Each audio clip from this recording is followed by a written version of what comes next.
Corrían todavía los primeros años de gloria del imperio persa, y Ciro aún se encontraba en Lidia, cuando una delegación, venida del otro lado del Egeo, le hizo una visita inesperada. Se trataba de un grupo de embajadores griegos, aunque eran unos griegos muy distintos a los del Asia, cuyas ciudades, prósperas y tentadoras, Ciro planeaba someter y asimilar a su dominio por aquel entonces. Estos extraños llevaban el cabello largo, y sus túnicas rojas eran bastante características. Por otra parte, no se expresaban con la sutileza y propiedad que solían distinguir el lenguaje de los embajadores. Al contrario, resultaban bruscos, tajantes y descorteses. Con todo, el mensaje que traían al rey más grandioso de la tierra era fácil de entender. Ciro debía dejar en paz a las ciudades jonias. De lo contrario, tendría que rendir cuentas a quienes habían enviado aquella comitiva, los espartanos.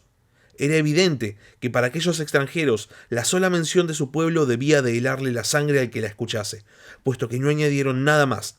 De modo que Ciro se vio forzado a apartarse de los embajadores y hacerle la consulta a un jonio que se encontraba presente. «Dime», preguntó el rey desconcertado, «¿quiénes son los espartanos?». Este es el prólogo del capítulo de Esparta del libro Fuego Persa, el primer imperio mundial y la batalla por Occidente del historiador británico Tom Holland. Y más allá de apenas mencionarlos, nos muestra muy detalladamente el carácter de los espartanos, un pueblo que supo crear su mito y supo vivir de él. Lo interesante es que Esparta no siempre fue sinónimo de cultura militarista o de proeza militar. En algún momento, en un pasado remoto, Esparta fue una polis más dentro de la enorme cantidad de ciudades-estado que había en la Hélade. Sin embargo, después de una guerra brutal que duró casi 2 décadas y después de una serie de reformas que moldearon hasta lo más profundo de su sociedad, Esparta logró convertirse en la primera potencia del mundo helénico, ya que fue el primer pueblo griego que logró esclavizar a otro pueblo griego. Sean bienvenidos a La Barba Roja de Barba Roja, un espacio para hablar sobre curiosidades de la historia.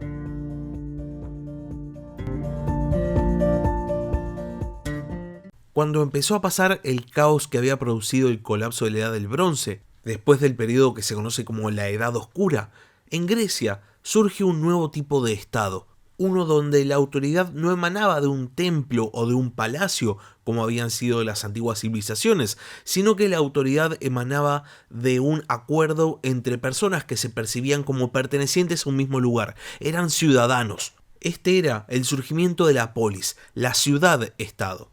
El historiador español Adolfo Domínguez Monedero dice lo siguiente acerca de las polis. Introduce en la historia una concepción absolutamente nueva, la posibilidad para una serie de individuos de dotarse de sus propios instrumentos de gobierno y de organización a todos los niveles, prescindiendo de la referencia del ámbito sobrehumano, lo que convierte a la polis en la única experiencia de este tipo conocida hasta el momento en todos los ámbitos que directa o remotamente se asoman al Mediterráneo. Lo que Monedero quiere decir es que la polis era un concepto nuevo. Esta forma de organización se extiende muy rápidamente, se populariza y empiezan a aparecer una enorme cantidad de ciudades-estado. Esparta era una más de todas estas ciudades-estado. Al principio no destacaba en lo absoluto. Lo único que se podía destacar es que, al igual que otras ciudades que se ubicaban en el Peloponeso, eran polis dorias, que se diferenciaban de las jonias, las eolias y de las aqueas, como ya hemos visto en el podcast. Ahora bien, después del surgimiento de las ciudades-estado, en Grecia se empieza a notar un pequeño gran problema.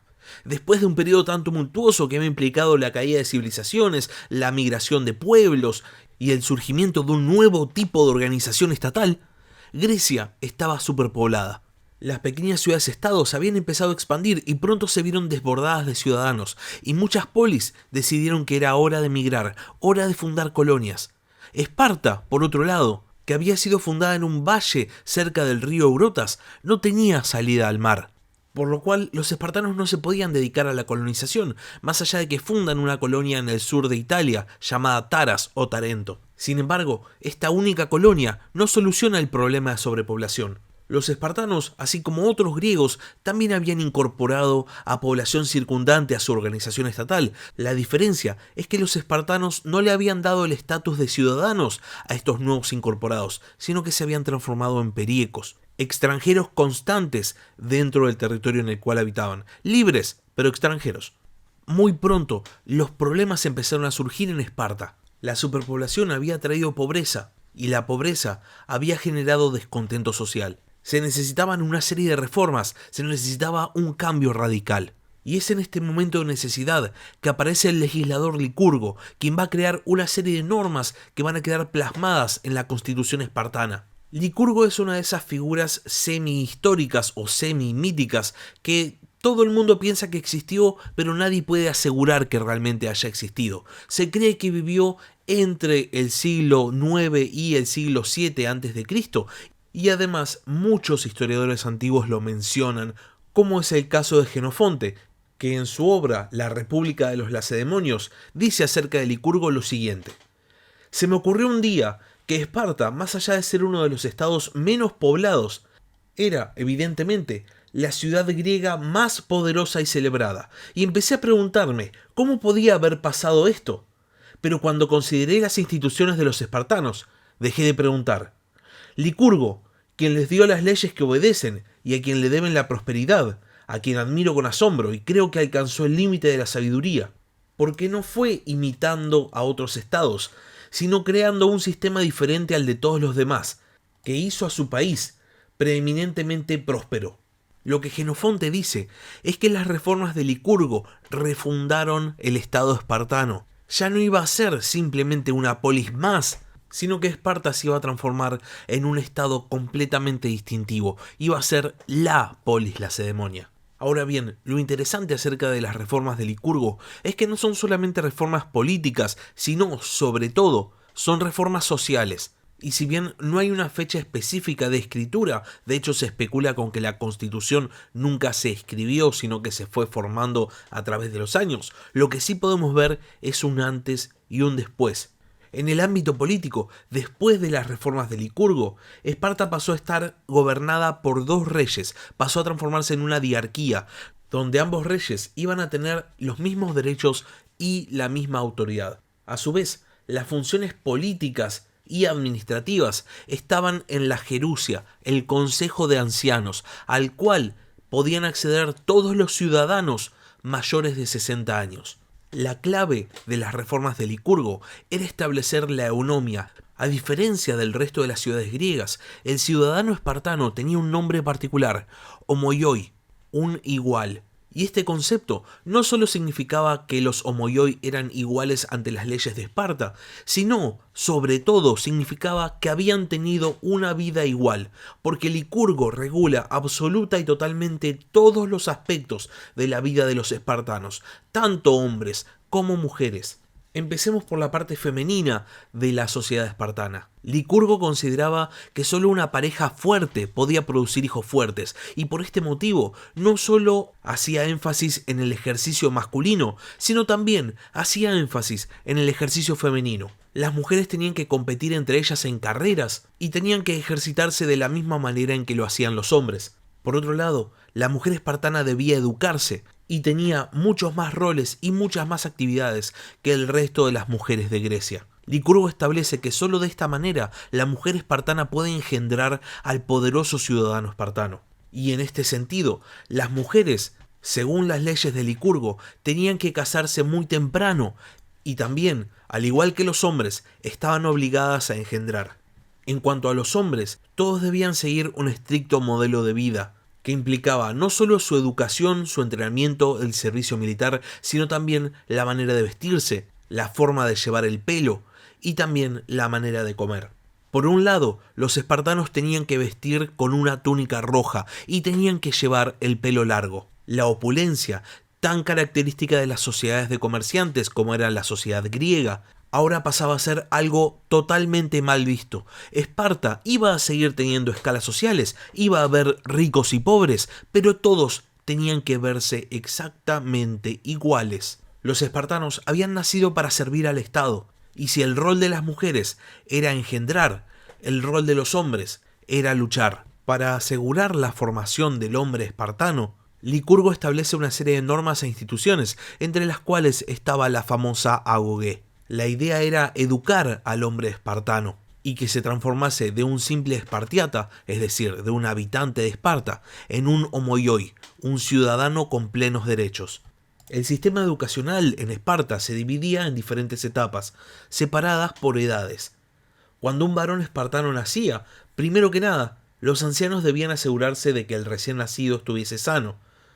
Luego de haber sido aceptado, el niño era criado por la madre hasta los 7 años de edad.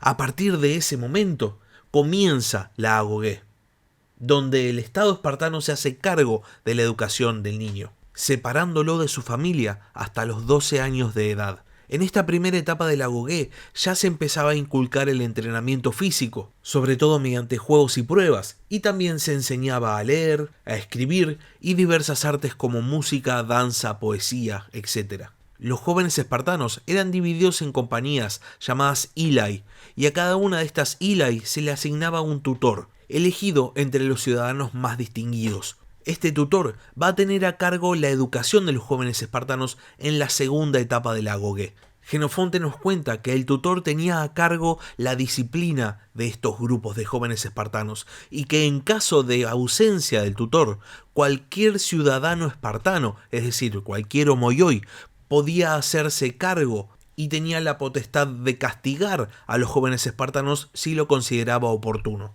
Por otro lado, si no había ningún adulto a cargo, la tutela del grupo recaía en el joven espartano más inteligente, y de esta manera los jóvenes nunca quedaban sin autoridad y crecían respetando, obviamente, la jerarquía del Estado. Durante esta segunda etapa formativa se inculcaba el concepto de unidad. Los miembros de las Ilai tenían que mantenerse juntos tanto de día como de noche, tenían que vestirse de la misma manera, comer lo mismo, y ya que la comida era escasa, se los incitaba a robar. Ahora bien, a partir de los 14 años, el joven espartano se transformaba en un adolescente, abandonaba la Ilai y pasaba a estar directamente tutelado por un ciudadano.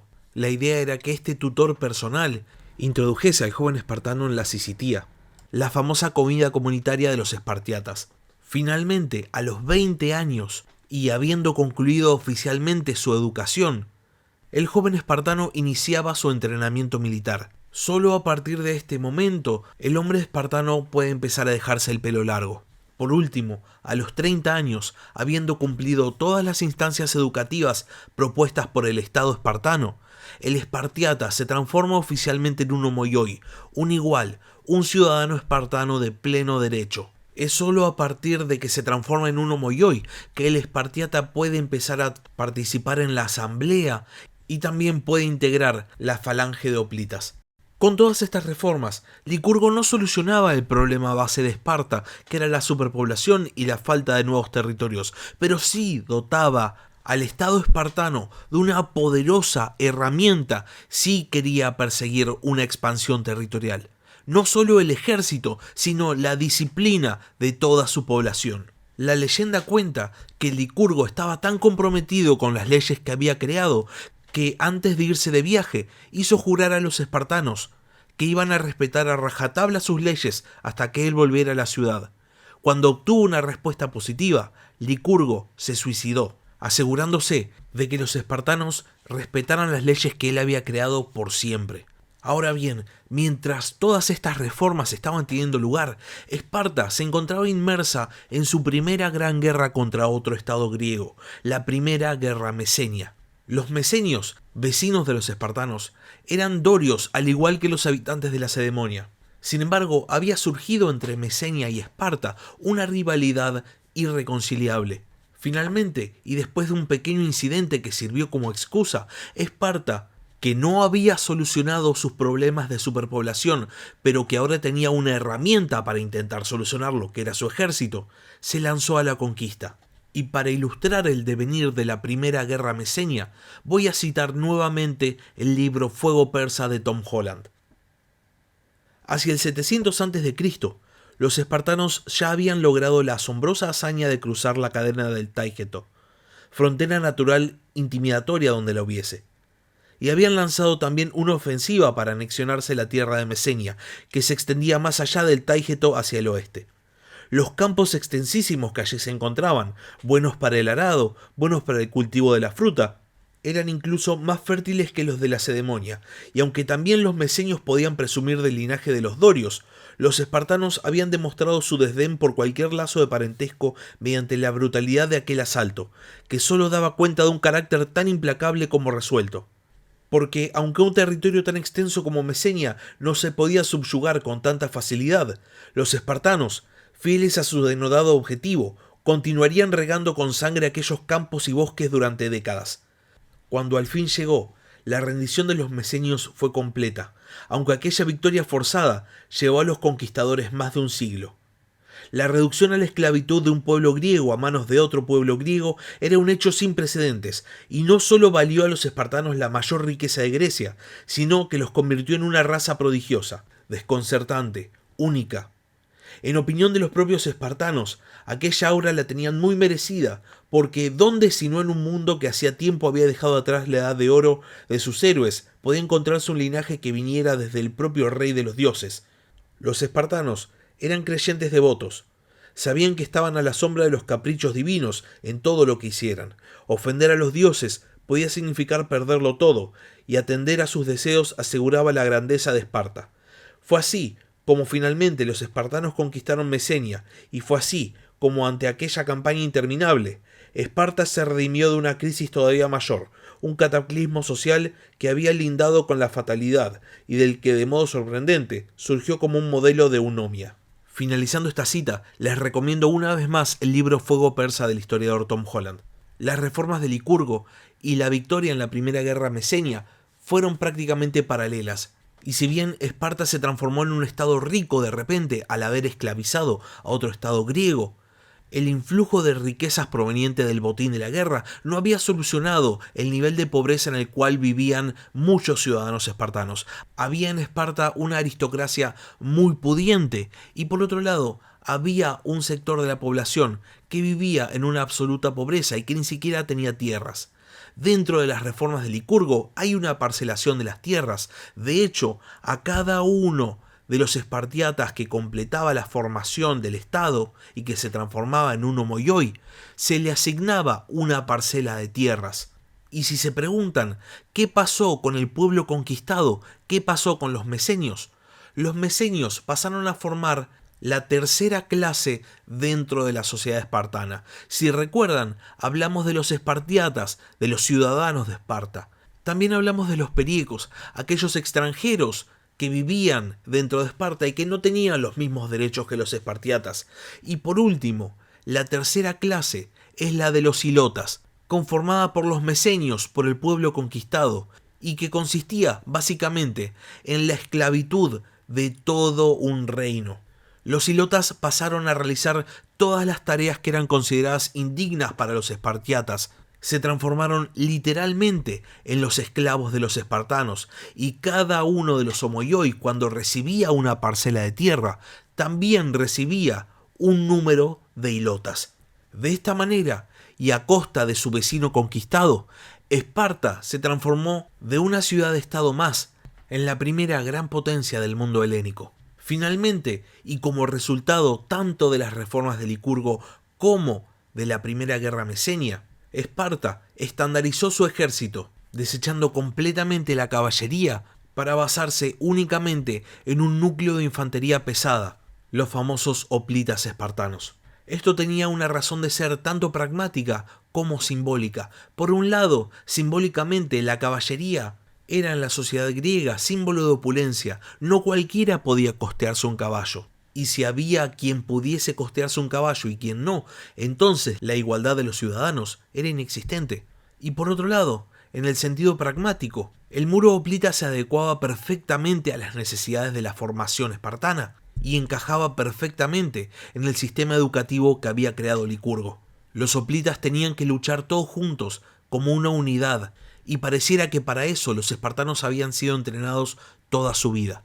Y con respecto a esto, hay una frase que se le atribuye a Licurgo, que dice lo siguiente: la exitosa campaña contra Mesenia no debe su éxito a los ricos aristócratas que cabalgan egocéntricamente sobre sus enormes caballos. No, Fueron los ciudadanos del común, los valerosos campesinos y soldados espartanos que no tenían el dinero suficiente para comprar un caballo. En cambio, su poco dinero solo les servía para comprar una lanza, una espada y un oplón. Son ellos quienes se merecen todos los honores. Esparta había reformado completamente su sociedad y había establecido un ejército estandarizado. Tenía un poder enorme, mucho mayor al resto de los estados griegos. La pregunta es, ¿qué iba a hacer Esparta con semejante poder? La respuesta quedará para los siguientes capítulos. Hasta acá llegamos con el capítulo de esta semana. Si les gustó, no se olviden de dejar like, no se olviden de suscribirse al canal, tanto en Spotify como en YouTube.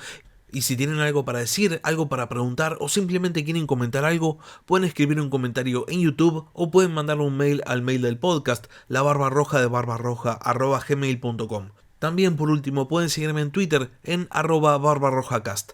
Muchas gracias por haber escuchado y hasta la próxima. Gracias por escuchar La Barba Roja de Barbarroja. Si tenés algún comentario, si tenés alguna pregunta o simplemente tenés algo para decir, podés escribir un comentario en YouTube o bien podés mandar un mail a labarbarrojadebarbarroja@gmail.com. Hasta la próxima.